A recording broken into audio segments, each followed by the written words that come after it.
Hello everyone, welcome back to our channel English school. My name is Ayush Agarwal और आज हम पढ़ने वाले हैं क्लास 11th की अनसीन पैसेज की सीरीज, जिसमें हम प्रीवियस एग्जाम के कुछ क्वेश्चन पेपर को सॉल्व करेंगे और देखेंगे कैसे हम अनसीन पैसेज को सॉल्व कर सकते हैं, किस प्रकार के उनसे आंसर्स टिक करना है।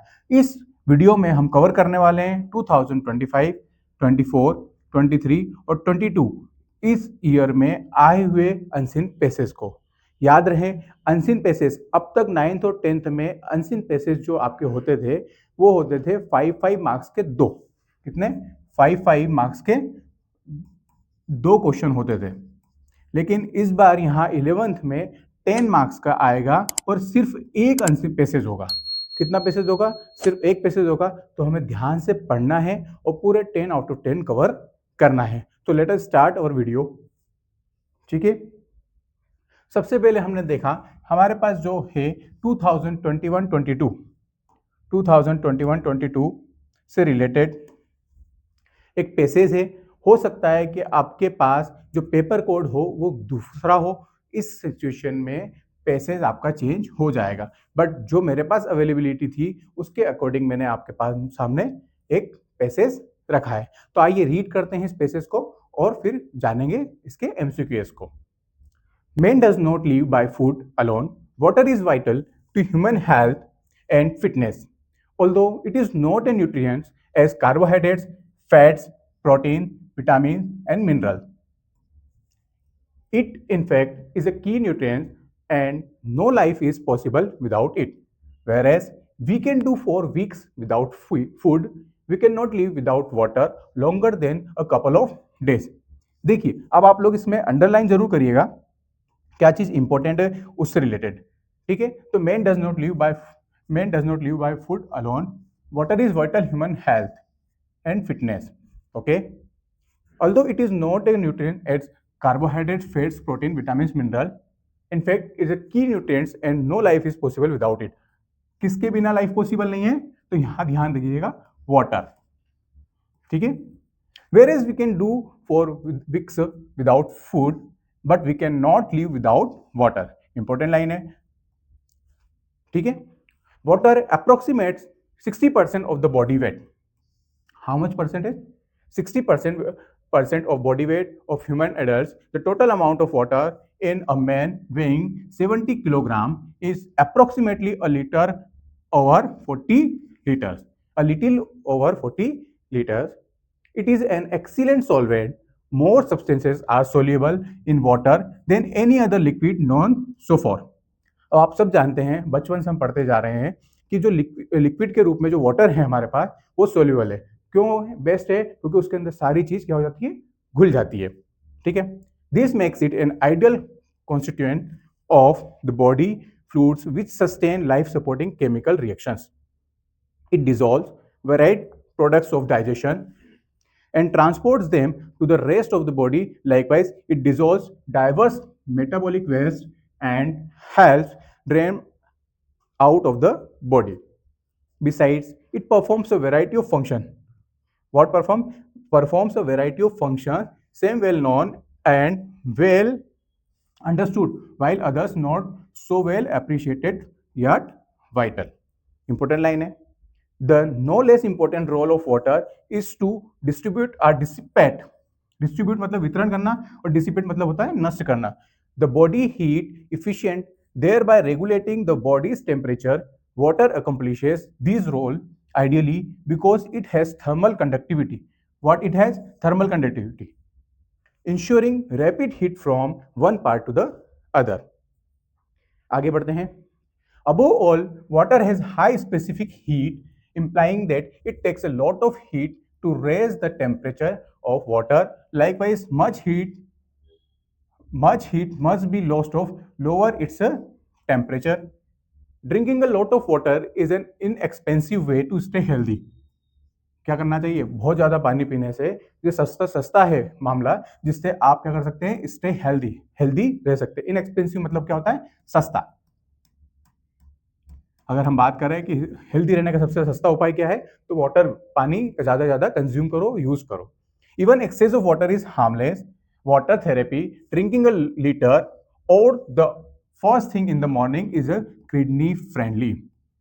Drinking a liter of water that is kidney friendly in the morning. ठीक है.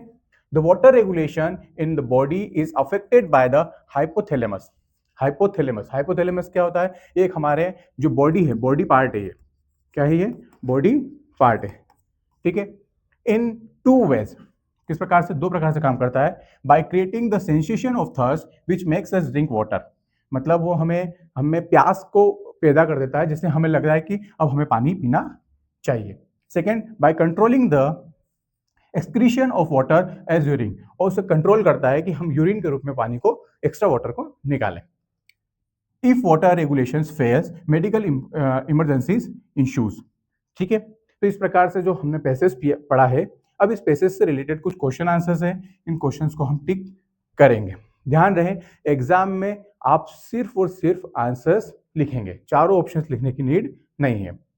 तो रीड करते हैं. Man can not live for more than a couple of days without food, without water, without oxygen, without fruits. तो you know very well, हम बिना पानी के रह नहीं सकते. तो here answer is without water. Next, water is an excellent solvent because. Water क्या है? एक्सीलेंट सॉल्वेंट है because it regulates excretion of urine, it dissolve metabolic wastage, it drains wastage out of the body, more substances are soluble in than in any other liquid. क्यों excellent solvent क्यों है ये? विलायक, घुलने वाला, क्योंकि इसके अंदर बहुत ज़्यादा जो मोर सब्सटेंसेस आर सोल्यूबल, इसके अंदर बहुत सारे जो पदार्थ होते हैं, सब्सटेंसेस होते हैं, वो सोल्यूबल होते हैं, घुल जाते हैं. क्लियर? आगे बढ़ते हैं थर्ड क्वेश्चन पे. द हाई थर्मल कंडक्टिविटी, किसके बारे में बात कर रहे हैं हम? High thermal conductivity of water helps to dissolve food, dissolve metabolic wastage, regulates the body temperature, sustain high life supporting chemical reaction. तो thermal conductivity, high thermal conductivity क्या करती है? हमारे बॉडी टेम्परेचर को मेंटेन करती है. ठीक है. आगे बढ़ते हैं. फोर्थ क्वेश्चन देखिए. अब देखिए, ये फोर्थ जो क्वेश्चन है, ये एमसीक्यूएस फॉर्म में नहीं है. इट मींस इसका आपको वेरी शॉर्ट आंसर देना होगा. क्वेश्चन पढ़ते हैं. Write down any one function performed by the hypothalamus. अभी हमने रीड किया था हाइपोथैलेमस जो बॉडी पार्ट है. अब वो क्या करता है? कौन सा फंक्शन परफॉर्म करता है? तो देखिए, हम बैक स्लाइड पे चलते हैं. टू इंपॉर्टेंट वर्क है इसके. First one is by creating the sensation of the thirst which makes us drink water. तो आप लिख सकते हैं creating the sensation of thirst which makes us drink water. First, second option है controlling the excretion of water as urine. अब जो आपको ज़्यादा सुटेबल लगता है, जो आपको इजी लगता है, जिसका मीनिंग आपको समझ में आता है, दोनों में से आप वन फंक्शन यहाँ पर लिख सकते हैं, क्योंकि इसने कितना पूछा है? सिर्फ वन फंक्शन पूछा है. क्लियर? आगे देखते हैं. Fifth, the total amount of water in a man weighing 70 kilogram. कितना किलोग्राम? 70 किलोग्राम. मैंने आपको पहले बताया था, हम नंबर्स पे फोकस करेंगे, और जब नंबर्स पे फोकस करेंगे तो हमने अंडरलाइन किया होगा. अप्रोक्स 70 लीटर, 60 लीटर्स, 40 लीटर्स और 50 लीटर्स. तो लगभग ये 60% के अप्रोक्स होता है. इसका मतलब है अप्रोक्स 40 लीटर्स. ठीक है. High specific heat of water means, high specific heat of water means it has high thermal conductivity, it takes less heat to raise its temperature, it takes more heat to raise its temperature, it distributes the body heat efficiently. तो here the high specific heat of water, इसका मतलब होता है it takes more heat, ये ज़्यादा heat लेती है to raise its temperature, अपने टेम्परेचर को इंक्रीज करने के लिए. क्लियर है? आगे देखते हैं. 7th question. Drinking a litre of water, drinking a litre of water in the morning. Morning में 1 लीटर पानी लगभग कंज्यूम करना, लेना पीना, is called hypothalamus, water regulation, kidney therapy और वाटर थेरेपी. तो हमने इस पैसेज को पढ़ा है ध्यान से, तो आपने देखा होगा कि इसके अंदर आंसर क्या है? Kidney therapy. मॉर्निंग में 1 लीटर या उससे ज़्यादा पानी पीना किडनी थेरेपी में आता है. ठीक है. The word ideal means, ideal word का जो मीनिंग है वो क्या है? Lazy, most suitable, valuable, good. देखिए सारे आंसर्स मैं देता चलूंगा तो आप लोगों का एंगेजमेंट समझ में नहीं आएगा, तो आप लोग भी ट्राई कीजिए और हो सकता है मेरे आंसर के पहले आप लोग कोशिश कीजिए कि कमेंट कर सके। तो here the word ideal means most suitable. ठीक है, आगे बढ़ते हैं। As per the passage no life is possible without carbohydrates. क्या लाइफ पॉसिबल है विदाउट कार्बोहाइड्रेट्स? क्या ये सेंटेंस दिया हुआ है, गिवन है पैसेज में? तो दैट इज फॉल्स। क्यों फॉल्स है? क्योंकि no life is possible without water is given. Water अगर होता तो हम ट्रू कर देते, बट कार्बोहाइड्रेट दे रखा है तो हमारा आंसर क्या होगा? False. Amount of water in human body constitutes dash percentage of body weight. ठीक है, ये एक क्वेश्चन जो है मैं आपके लिए छोड़ रहा हूं, आप मुझे कमेंट करके बताएंगे इसका आंसर क्या है। और याद है मैंने आपको बीच वीडियो में बताया भी है कि इसका क्या आंसर आएगा। तो ये आपका क्या करना है, कमेंट करिए इस आंसर्स को। अब आगे बढ़ते हैं नेक्स्ट पेसेज पे। ये नेक्स्ट पेसेज आप देख रहे हैं, ये 2022 और 23 में पूछा गया है। ठीक है, इसको रीड करते हैं। आप लोग भी लाउडली रीड करें, आपके कानों तक आपकी आवाज आनी चाहिए, जिससे हमें वर्ड्स को पढ़ना समझना आ जाएगा। In November 1918 doctor Ambedkar join Serum college as a professor of political economics and work there for 2 years। देखिए आप इसमें समझ जाएं कि हम डॉक्टर भीमराव अंबेडकर के बारे में बात कर रहे हैं। किसके बारे में बात कर रहे हैं? डॉक्टर भीमराव अंबेडकर के बारे में बात कर रहे हैं। अब जैसे ही नाम आपने सुना होगा तो कुछ कुछ चीजें आपको क्लियर हो गई होगी अपने माइंड में, तो उन चीजों को आप रिकॉल रखें, रिमेंबर रखें और उसके हिसाब से क्वेश्चन को सॉल्व करने की कोशिश करें। ठीक है, join student college as a professor of political economics and work there for 2 years। Clear? With these little savings, some help from the Maharaja of Kolhapur. किसकी हेल्प लगी उनको? Maharaja of Kolhapur. With a loan of 5000 rupees. कितने रुपए का loan लिया उन्होंने? 5000 rupees from his friend whose name is Naval Bathena. उनके friend का नाम क्या है? नवल बाथेना, जिनसे उन्होंने कितना लिया? 5000 रुपीज का लोन लिया। He left for England. England चले गए in 1920 to complete his study in law and economics. ठीक है, तो इंग्लैंड किस लिए गए थे वो? उनकी पढ़ाई कंप्लीट करने के लिए, related to law and economics. Clear? He resumed his studies at the London School of Economics. He resumed his study at the London School of Economics and kept his term Grey Institute of Law. He turned his attention to the London Museum, where the relics of the saintly and scientific thoughts are preserved, where the ruins of the antique world are displayed, and where Karl Marx, Mazzini, Lenin and Savarkar had dug for the knowledge and digested it। जहां वो पढ़ने गए थे वो एक बहुत ही famous जगह थी, जहां पर बड़े बड़े लोग जिनके आपने नाम सुने होंगे, कार्ल मार्क्स, मैजिनी, लेनिन और सावरकर जैसे लोगों ने वहां पर नॉलेज गेन किया और उसे अपनाया, आत्मसात किया। ठीक है, in the museum he pored over books from morning till evening. ठीक है, time was an important factor with him to save both money and time. He would go without lunch। अब वो देखिए उनके लिए टाइम कितना कीमती था कि वो जब वहां जाते थे तो लंच भी नहीं करते थे। क्यों? Because after this the second round of reading begins at his residence, the endless reading would go till early morning. He told his roommate, उन्होंने अपने रूममेट से कहा, दैट हिज पॉवर्टी, गरीबी, and lack of time, time की कमी, require him to finish his studies as early as possible. ऐसा क्यों बोल रहे हैं? क्योंकि देखिए उनके पास पैसे की थोड़ी कमी थी। ठीक है, वो अपने फ्रेंड्स की और दूसरे लोगों की मदद से वहां पर पढ़ने गए थे। जितना लंबा समय वो वहां पे स्टे करते उतना उनका एक्सपेंसेस होते, इसलिए वो चाह रहे थे जल्दी से जल्दी मेरी स्टडी फिनिश हो और मैं यहाँ से वापस रिटर्न चला जाऊँ। ठीक है, during his study in London for his academic eminence, he had not forgotten the real aim in his life. He could not for a minute forget the dumb faces of the untouchable in India। ठीक है, इसका मतलब उन्हें clear भी था कि उनका M क्या है। He looked up his matter with the Secretary of State for India and also held discussion with the Mr. Vallabhbhai Patel in London. इसी के साथ साथ वो secretary of state for India में किसके साथ डिस्कशन किया उनका? मिस्टर वल्लभ भाई पटेल, जो उनके क्या थे? Secretary of state for India. London में उनसे डिस्कस किया। Neither could be forget the alien political realities of the nation. Clear? आगे बढ़ते हैं।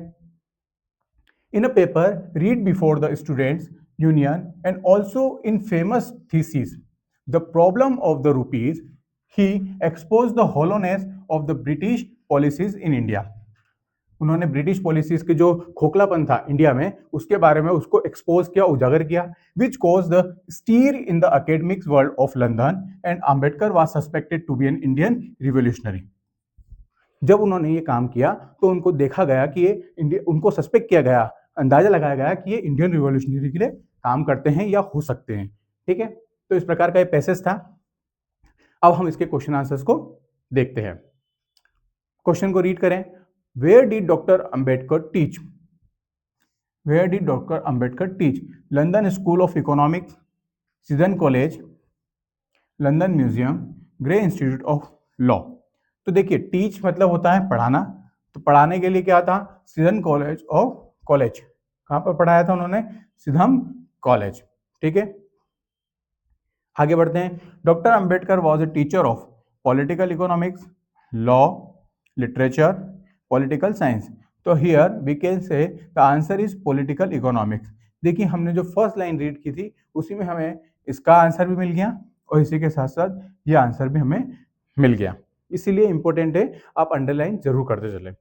Who amongst the following helped Dr. Ambedkar? Maharaja of Kathiawar, queen of England, Maharaja of Kolhapur और lord Grey. तो here who help him? तो Maharaja of Kolhapur.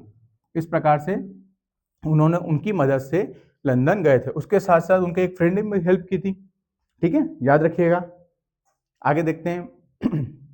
Which of the Ambedkar friend help him to go to London?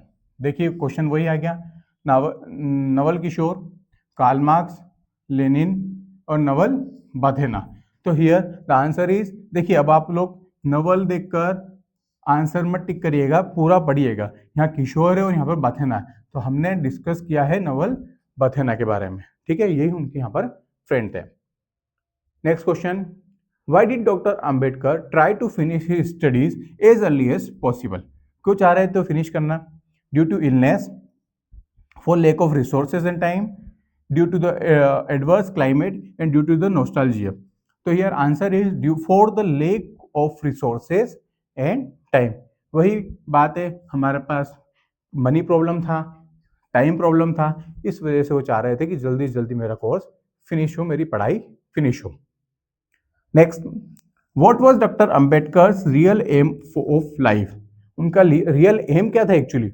तो upliftment of downtrodden caste, upliftment of his family, academic eminence और successful career as a lawyer.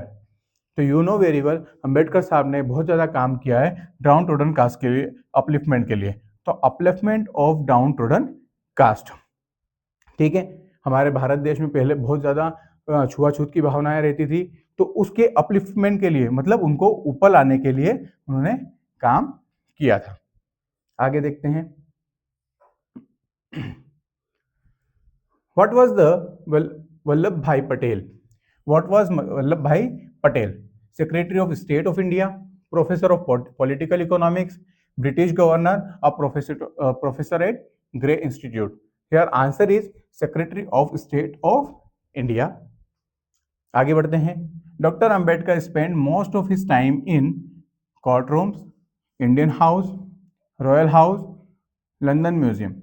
तो here answer is London museum. सबसे ज़्यादा उनका जो समय गया है, उन्होंने स्पेंड किया है, वो लंदन म्यूजियम में किया है। ठीक है, for how many years did Ambedkar work as a professor? Professor के रूप में उन्होंने कितने साल काम किया?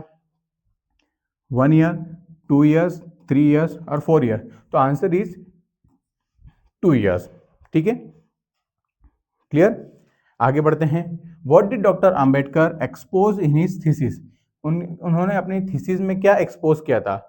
मार्जिनलिटी of the rulers, infallibility of the British rule, universal law of brotherhood और hollowness of the English policies.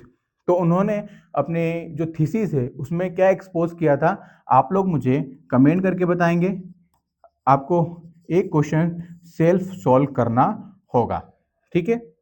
नहीं आएगा कमेंट में आंसर गलत रहा तो हम आपका आंसर जरूर रिप्लाई करेंगे। आगे बढ़ते हैं। अब देखें हम 2023-24 के एग्जाम में जो पैसेज आया था उसको मैंने यहाँ पर लिया है, जो हम देखेंगे रविन्द्रनाथ जी टैगोर ने यहाँ पर उनके बारे में लिखा गया है, ठीक है। अगर कमेंट करके मुझे बताइएगा रविन्द्रनाथ जी टैगोर का आपने नाम कहाँ सुना है और ये किस लिए फेमस है, ठीक है, फॉर योर नॉलेज। तो Tagore was a man of extraordinary vision and progressive thinking. Spiritualism and rationalism were reconciled in Tagore. He had a visionary power of seeing the future in the seeds of a present event. He had a visionary power of seeing future in the seeds of a present event. In his book Nationalism, कौन सी book है उनकी? Nationalism, published in 1960. When it was published 1916, Tagore expressed his concern about the dangers of religious fanaticism and racism, which caused the most destructive wars in the history of the world. ठीक है, देखिए इसके अंदर कुछ भारी भारी शब्दों का उपयोग किया है, तो इनका मतलब आपको समझ में आना चाहिए, ठीक है। तो मैं आपको बताने की कोशिश करता हूं। जैसे फेनेटिसिज्म का मतलब क्या होता है? फेनेटिसिज्म का मतलब होता है जैसे किसी की चीज के लिए कट्टरता, क्या बोलते हैं? कट्टरता। रेसिज्म मतलब होता है जातिवाद, है ना, उसको बोलते हैं। विच cause the most destructive Wars in the history of the world.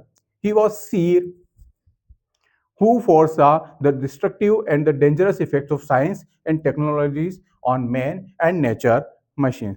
He had predicted would dominate man and destroy the beauty of nature and fine human qualities. ठीक है, Tagore's prophecies have to a great extent come true. Prophecies का मतलब क्या होता है? Prophecies का मतलब होता है भविष्यवाणी, है ना, उन्होंने अंदाज लगाया था आगे के लिए। The basics difference between the West and the East was clearly perceived by the Tagore. उन्होंने समझ लिया था उनका बेसिस डिफरेंट क्या है वेस्ट और ईस्ट में, ठीक है। Materialism characterizes the Western civilization, whereas the East is dominated by spiritualism. Tagore had known and professed it. However, he was optimistic of the mutual culture enrichment through the association between the West and the East. Another important quality of Tagore as a thinker was revealed in the Crusade. Crusade क्या होता है? Crusade होता है धर्म युद्ध। क्या होता है? धर्म युद्ध, ठीक है। Against many superstitious beliefs of the Indian, he spoke out against the caste discrimination which divided the Indian society. It required courage, intellectual as well as spiritual, to fight against the age-old customs such as a child marriage, casteism. All this was possible because he was a thinker who thought and acted ahead of his own time. ठीक है, तो इस प्रकार से passage है, देखते हैं। तो ये जो पैसेज हमने कंप्लीट किया है इसको आप भी पॉज करके एक बार रीड जरूर करें, क्योंकि रीड करने से आपको आंसर्स माइंड में आने लगेंगे, वो ऐसा लगेगा कि हाँ मेरा पढ़ा पढ़ा है, ठीक है। आगे बढ़ते हैं। Tagore had a visionary power to see the future in Western civilization, literary and social works, it's the seeds of the present events. His book, तो here answer is the seeds of the present event, ठीक है। Visionary power था उनका future में, the seeds of the present events. Tagore expressed his concern about the dangers of religious fanaticism and racism in his book Nationalism, Racism, Materialism, Casteism. तो answer is, उनकी जो book का नाम था वो क्या था? Nationalism, that is printed on published on 1916, ठीक है। आगे बढ़ते हैं। Tagore clearly perceived the basic difference between progressive thinking and spirituality, culture and the tradition, child marriage and casteism, the West and the East. Answer is the west and the east. Basic जो difference था वो समझ गए थे, उनको समझ में आने लग गया था किसके बीच में, वेस्ट और ईस्ट के बीच में। ठीक है, आगे देखते हैं। फोर्थ क्वेश्चन है, what was the destructive and the dangerous effects that Tagore foresaw on man and nature? Effects of wars in the history of the world, cultural enrichment, effects of science and technologies, and materialism. So what was the destructive and dangerous effect that Tagore foresaw? Man और nature में क्या देखा था उन्होंने, science और technology. Simple सी बात है, science और टेक्नोलॉजी का आज हम इतना यूज कर रहे हैं कि हम डेंजर इफेक्ट्स के बारे में बात ही नहीं कर रहे हैं नेचर के। ठीक है, which word in the passage means violent enthusiasm in religion, spiritualism, fanaticism, sentiments, a crusade. देखो, violent enthusiasm in religion, religion धर्म के बारे में बात हो रहा है, धर्म युद्ध, तो हियर आंसर इज क्रूसेड, क्योंकि धार्मिक युद्ध के बारे में बात हो रही है। तो वायलेंट हिंसा जो है किसमें, रिलीजियस में, तो दैट इज क्रूसेड। क्लियर, आगे देखते हैं। Dash divides the Indian society, very easy it is. Who divide the Indian society, intellectual division, caste discrimination, western civilization, none of the above. तो बहुत इजी सा आंसर है, आप लोग मुझे कमेंट कर सकते हैं, कमेंट करके जरूर बताइए। ठीक है, आगे देखते हैं। Tagore's prophecies have to a great extent come, false, true, none, all of the above. तो Tagore's prophecies have to a great extent come true, उनकी जो भविष्यवाणी थी वो क्या होने लगी, सच होने लगी। ठीक है, तो दैट इज ट्रू। क्लियर, आगे देखते हैं। 7 क्वेश्चन हमारे यहाँ कंप्लीट हो गए।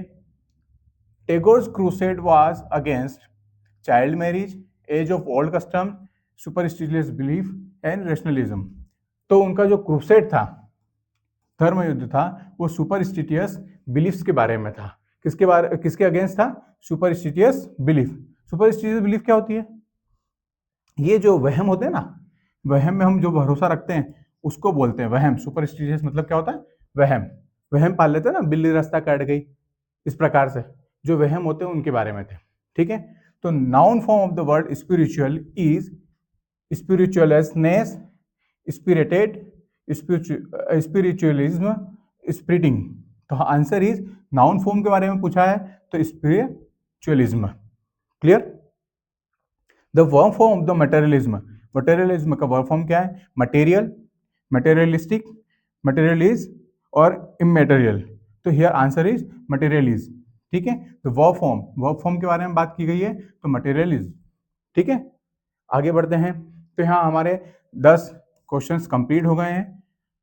नेक्स्ट, अब जो लास्ट पैसेज है ये हमारा है एकेडमिक्स के बारे में। ठीक है, जो कि 2025 के लास्ट ईयर पूछा गया था। ठीक है, लास्ट ईयर इसलिए बोल रहा हूं क्योंकि 2026 में आपका एग्जाम होगा, तो नेक्स्ट ईयर हो जाएगा वो। क्लियर, कंफ्यूज मत होइएगा। Academics has always been an essential part of human development. What? Academics किसके लिए essential part है, human development के लिए। ठीक है, it prepares us to survive in the outside world and establish an identity of our own, but it is an individual's development restricted to merely academics. In India, from an early age, India में early age से we have been taught that education is limited to the boundaries of academics only. The idea of getting out into the field of gaining practical experience, जैसा idea of getting out, बाहर निकलना, the field of gaining practical experience is always considered a hoax. hoax क्या होता है, hoax का meaning होता है छल, है ना, क्या होगा, छल। मतलब कि हाँ भैया कर लेंगे अपन, उसको जनरली टाल देते हैं प्रैक्टिकल एक्सपीरियंसेस को। जनरली आप लोग साइंस से प्रैक्टिकल कम करते हैं, है ना, that is called hoax. This has hindered students development. यही क्या है, हिंडर्ड इट मीन्स होता है स्टॉप्ड। स्टॉप्ड मतलब आपके खुद के स्वयं के डेवलपमेंट में क्या करता है, बाधा करता है। ठीक है, आपके डेवलपमेंट को रोकता है। But the truth is that education represents a considerably broader field than we know of it. Our teaching from the basics has been focused on getting good grades and job offers rather than being creative and unique. ठीक है, हमारी जो job रहती है वो क्या करती है, हमारा जो बेसिक नीड होती है ना एजुकेशन की, वो क्या होती है, अरे भैया फोकस रहो, नहीं तो जॉब नहीं लगेगी, काम धंधा नहीं कर पाओगे, अच्छे मार्क्स नहीं आ पाएंगे। लेकिन हमारी जो पढ़ाई होना चाहिए वो क्रिएटिव होना चाहिए और यूनिक होना चाहिए, जिससे हम ज़्यादा सफलता पा सकें, सक्सेस हो सकें। In the 21st century, the pure academic type of education is slowly paving way for a whole new type. The paradigm shift in the whole education system is evident. People have now come to understand that education is a 360-degree activity that should focus on students overall development. किसके ऊपर होना चाहिए focus? Student के overall development पे, rather than restricting them to the classroom. ऐसा नहीं हो कि अरे भैया सिर्फ क्लास के अंदर बैठे रहो, बोर्ड पे बुक से टीचर पढ़ाए जा रहे हैं। वो होना चाहिए ओवरऑल डेवलपमेंट पे, जो चाहे बाहर जाके आपको पढ़ाना पड़े।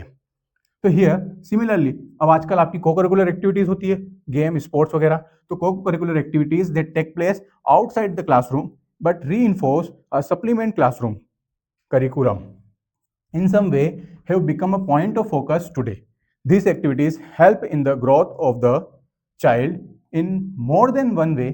Participating in such activities help youngsters grow mentally, socially and individually. ठीक है, इस प्रकार से हमारा ये पैसेज कंप्लीट हुआ। तो अच्छा, एक और पैसेज रह गया इसके अंदर, देखते हैं। Intellectual development of a student is developed in the classroom, but for the aesthetic development such as team building, character building and physical growth, student must step out into the outside of the world. अब इस प्रकार का जो आपका overall development होता है, उसके लिए आपको बाहर निकलना जरूरी है। For instance, if a student is a part of a school football team, he और she will learn team work. अब जैसे वो फुटबॉल टीम का पार्ट रहेगा तो क्या करेगा? टीम वर्क को वो अंडरस्टूड करेगा। Coordination in practical manner, coordinate करेगा प्रैक्टिकल मैनर में, which can not be taught in the class, जिसको आप क्लास के अंदर बैठे बैठे पढ़ा नहीं सकते और पढ़ नहीं सकते। क्लियर? तो ये जो हमारा पैसेज था वो किसके ऊपर था? एकेडमिक पे। ठीक है, अब आगे बढ़ते हैं, इसके कुछ क्वेश्चन आंसर देख लेते हैं। What is an essential part of human development?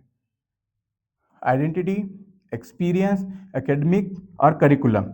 So you know very well, human development के बारे में बात हुई है तो हम एकेडमिक बात करेंगे, क्योंकि हमारा जो पैसेज है वो किसके ऊपर डिपेंड करता है? एकेडमिक के ऊपर ही है ना, पूरा टाइटल ही उसके ऊपर है। What is considered hoax? Hoax किसको कंसिडर किया गया है? हॉक्स मैंने आपको बताया था, हॉक्स क्या था आपका? छल। एकेडमिक्स, एजुकेशन, कोऑर्डिनेशन और प्रैक्टिकल एक्सपीरियंस। तो प्रैक्टिकल एक्सपीरियंस आपको नहीं है, दैट इज कॉल्ड हॉक्स। क्या है वो? हॉक्स होगा। क्यों होगा? क्योंकि आप लोग प्रैक्टिकल एक्सपीरियंस करते ही नहीं। ठीक है, which was hindered students development. Hindered मैंने आपको बताया था, स्टॉप, रुकना, अवरुद्ध करना। Working outside the world, learning team work, gaining practical experience, limiting education to boundaries of academic. तो answer is limiting education to the boundaries of academic. यही limited education देना ही आपका क्या है? हिंडर्ड है। The shift of education system means to restrict classroom activities, to ignore 360-degree development, to focus on oral development, to develop academics only. The shift of education system means to focus on overall development, है ना? सभी प्रकार का development होना चाहिए। Which activities have become a point of focus today? कौन सी activity बन गई हमारी a point of focus today? That is को करिकुलर एक्टिविटी, क्योंकि हमने देखा क्लासरूम एक्टिविटी को इग्नोर कर रहे हैं, एकेडमिक एक्टिविटीज कर ही रहे हैं, टीचिंग एक्टिविटीज, इसके साथ साथ बहुत ज़्यादा जरूरी है को करिकुलर एक्टिविटीज, इसमें सभी चीज आ जाएगी। आगे के कुछ इंपॉर्टेंट क्वेश्चंस देखते हैं। Why must student step out into the outside world?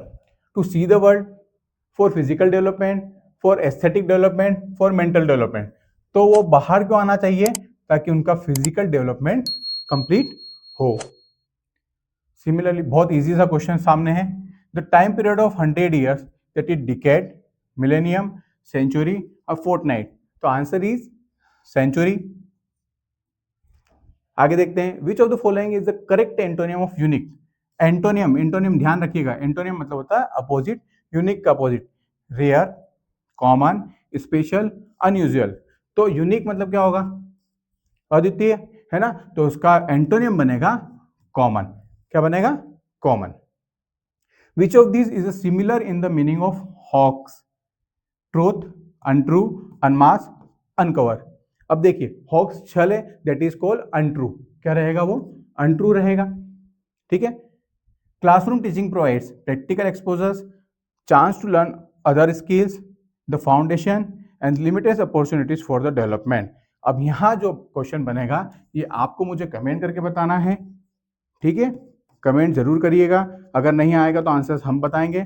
तो इस प्रकार से हमने अभी तक 2022, 23, 24 और 25 तक के सभी अनसीन पेसेस को सॉल्व किया है और आगे भी हम इस प्रकार के वीडियोस आपके लिए लेकर आएंगे। Keep watching English school. Thank you.